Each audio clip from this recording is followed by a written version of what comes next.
BRR local news కి స్వాగతం.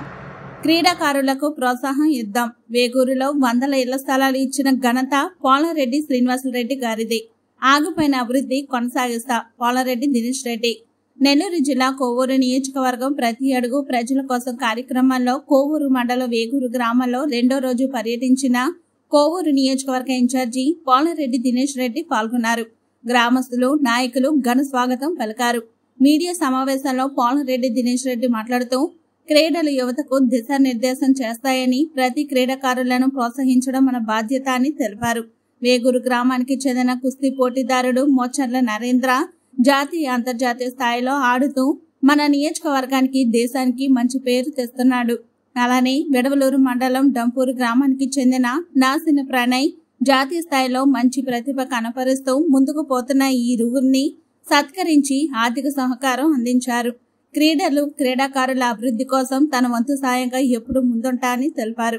వేగూరు గ్రామ ప్రజల అభివృద్ధి కోసం గతంలో పోలారెడ్డి శ్రీనివాసరెడ్డి శాసనసభ్యులుగా ఉన్న సమయంలో 100 సంఖ్యలో ఇళ్ల స్థలాలు, సబ్సిడీ లోన్లు, సిమెంట్ రోడ్లు వేశారు అని, కానీ నేడు వేగూరు అన్ని రకాలుగా వెనుకబడిపోయిందని తెలిపారు.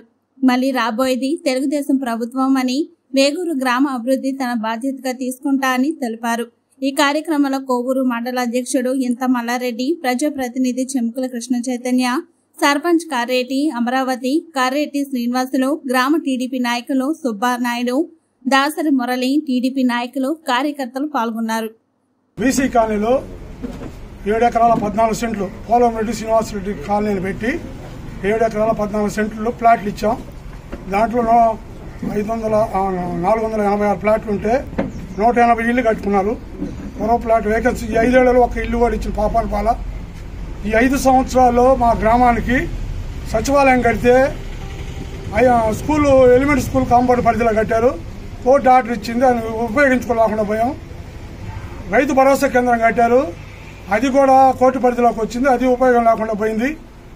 మరియు హాస్పిటల్, హై స్కూల్ కాంపౌండ్లో, హై స్కూల్లో 4 ఎకరాల 14 సెంట్లు ఒక రైతు దేవళ్ళ చంద్రారెడ్డి అనే అతను, ఆయన ద్వారా డొనేషన్ ఇస్తే రిజిస్ట్రేషన్ చేయించి జడ్పీకి హై స్కూల్ కట్టాము. దాంట్లో హాస్పిటల్ కట్టాలని హాస్పిటల్ కడితే అది కోర్టు పరిధిలోకి వచ్చింది, అది కూడా ఏమీ లేకుండా వేస్ట్ అయిపోయింది. వాళ్ళు చేసిన 3 కార్యక్రమాలు కోర్టు పరిధిలోకి వచ్చి ఆగిపోయినాయి. అవి తప్ప ఈ గ్రామంలో ప్రసన్న కుమార్ రెడ్డి చేయమంత పని చేయలేదు. అదేవిధంగా ఈ మధ్యకాలంలో మేము అసలు ఈ 5 సంవత్సరాల్లో 3 సంవత్సరాలు నేను సర్పంచ్గా అయ్యి ఒక్క పని కూడా మా వేగూరు గ్రామంలో చేయలేదు. అన్న దినేష్ అన్న గారిని చూసి మాకు ధైర్యం వచ్చింది.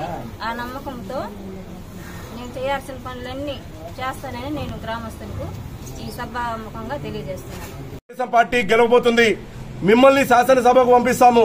అలానే మన కోవూరు నియోజకవర్గంలో తెలుగుదేశం పార్టీ జెండాను ఎగరేసి మన ముఖ్యమంత్రిగా నారా చంద్రబాబు గారిని గెలిపించబోతున్నామని చెప్పి ప్రజలందరూ కూడా ముక్త కంటాక ఎటువంటి సందేహం లేకుండా వాళ్ళందరూ కూడా తెలియడం జరుగుతుంది. మాకైతే ఎటువంటి సందేహం లేదు. రేపు తెలుగుదేశం పార్టీ అధికారం చేపట్టబోతున్నాం, ప్రజా ప్రభుత్వాన్ని మేము అందించబోతున్నాం. అలానే గ్రామంలోనే కాకుండా, మండలంలోనే కాకుండా నియోజకవర్గ సమగ్ర అభివృద్ధి చేస్తాము. అలానే కోవూరు ప్రజలకి ఇది నా సొంత గడ్డ, ఇక్కడ జరగాల్సిన అభివృద్ధి పనులు, ఆగిపోయిన ప్రతి పనిని నేను పూర్తి చేసి ప్రజలకు అందరికీ అంకితం చేస్తానని చెప్పి ఈ రోజున ఈ మీడియా ముఖంగా అందరూ కూడా తెలియజేస్తున్నాను.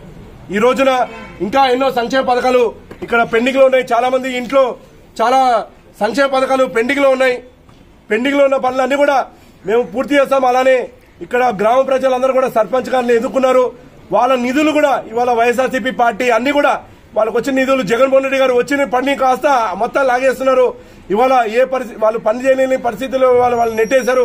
సర్పంచులకి గతంలో ఏ విధంగా అయితే వాళ్ళకున్న హక్కులు ఏవైతే ఉన్నాయో, వాళ్ళకు ఉన్న నిధులన్నీ కూడా వాళ్ళకి కల్పిస్తాం రేపు తెలుగుదేశం పార్టీ వచ్చిన తర్వాత అని చెప్పి ఇక్కడున్న సర్పంచ్కే కాకుండా, నియోజకవర్గ సర్పంచ్కే కాకుండా ఇవాళ రాష్ట్ర సర్పంచ్ అందరూ కూడా నేను ఇవాళ మీ అందరూ కూడా పిలుపునిస్తున్నాను. రేపు తెలుగుదేశం పార్టీ వచ్చిన తర్వాత మీ నిధులు, మీ హక్కులు అన్ని కూడా మీకు కల్పిస్తాం. మీ అందరూ కూడా తెలుగుదేశం పార్టీకి అండగా ఉండాలని చెప్పి ఈ రోజున మీ అందరూ కూడా కోరుకుంటున్నాను.